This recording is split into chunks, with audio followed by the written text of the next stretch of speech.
नमस्कार सभी को। दोस्तों, कभी आपने ये सोचने की कोशिश की कि जो पार्टी हमारे यहाँ पे इस समय सत्ता में है, जो अपने आप को दुनिया की सबसे बड़ी पार्टी कहती है, उसकी तिजोरी कितनी बड़ी है? राज्यसभा में कांग्रेस के वरिष्ठ नेता और पूर्व केंद्रीय मंत्री अजय माकन ने इसके बारे में कुछ आंकड़े सामने रखे हैं, जिसको सुन के शायद आपको भी लगे कि ओह, विकास यहाँ पे छिपा हुआ था। अजय माकन ने बताया कि इस समय बीजेपी के चुनावी खाते में 10,107 करोड़ रुपए जमा है, जो मौजूदा विपक्षी पार्टी कांग्रेस से लगभग 75 गुना ज्यादा है। आप इस अंतर को महसूस करिए, 75 गुना ज्यादा है। ये सिर्फ आंकड़ा नहीं है, ये दरअसल भारत की डेमोक्रेसी में जो नया फाइनेंशियल मॉडल आया है ना, उसका डरावना सच है। और ऐसा भी नहीं कि ये कोई चुनावी आरोप है, ये फैक्ट है। सारी पॉलिटिकल पार्टियां चुनाव आयोग को जो अपना फाइनेंशियल स्टेटमेंट देती हैं, ये उस पर आधारित फैक्ट है। और इस फैक्ट को आप जरा क्रोनोलॉजी के साथ समझिए तो तस्वीर और क्लियर होगी।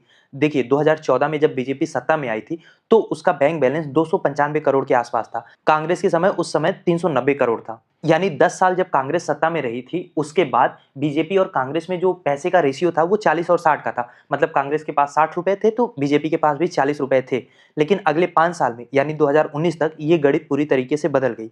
2019 में बीजेपी का फंड सीधे 295 करोड़ से बढ़ के 3,562 करोड़ हो गया। कांग्रेस का फंड गिर के 390 से 315 करोड़ हो गया। और अगले 5 साल में यानी 2024 में बीजेपी का फंड 12 गुना बढ़ के 10,000 करोड़ को पार कर गया। वहीं कांग्रेस, जो 130 साल पुरानी पार्टी है, 50 साल से ज्यादा सत्ता में रही है, वो 200 करोड़ से कम उसका बैंक बैलेंस है। और बीजेपी 10 सालों में, मान लीजिए 5 साल अटल जी का भी जोड़ लीजिए, तो 15 सालों में 10,000 करोड़ पार कर गई। ये किस रफ्तार से इन्होंने देश की सेवा की है, ये मुझे आपको बताने की जरूरत नहीं है, फैक्ट खुद चिल्ला चिल्ला के कह रहे हैं। देश के हर कोने में बीजेपी और आरएसएस के 5 स्टार ऑफिसेज बन चुके हैं। इलेक्टोरल बॉन्ड से लेके, जिसको बाद में सुप्रीम कोर्ट ने अनडेमोक्रेटिक घोषित कर दिया, लेकिन उसका पैसा तो सुप्रीम कोर्ट ने वापस लिया नहीं।